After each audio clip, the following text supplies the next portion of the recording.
8 তারিখ শিবরাত্রির দিন চতুর্দশী লাগার পর মন্দিরে গেছিলাম পুজো দিতে, কিন্তু এত ভিড়ের জন্য ভিডিও করা হয়নি। পরের দিন সকালে আগে ঘরের শিবকে জল ঢেলে মন্দিরে পুজো দিতে যাওয়ার জন্য ফুল ফল সব গুছিয়ে নিচ্ছি। দুধ, জল, কলা, বাতাসা, ধূপ, সব ফুল সব গুছিয়ে নিচ্ছি। ঘরের একেবারে সামনেই মন্দির, 2 মিনিট লাগবে যেতে।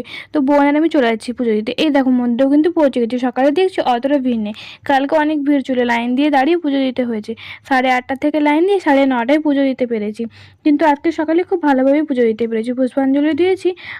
আমার পুজো দেওয়া হলে বোনও পুজো দেবে এরপরে।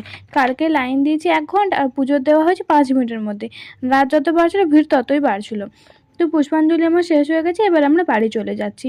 আর আজকে না আমাদের পাড়াতে একজনের বাড়িতে মহৎ উৎসবও ছিল, সেখানে আমাদের নেমন্তন্ন ছিল, সেখানে গিয়েছিলাম। প্রথমে ভোগ দিয়ে দিয়েছি, তারপরে অন্ন দিয়ে অনেক ধরনের তরকারিও হয়েছিল, সেগুলো খেয়ে শেষে চাটনি, মিষ্টি, পায়েস, পাঁপড় দিয়ে খাওয়া দাওয়া শেষ করে আরেকবার ঠাকুরের কাছে কিছুক্ষণ দাঁড়িয়ে কীর্তন হচ্ছিল, সেগুলো দেখে পাশ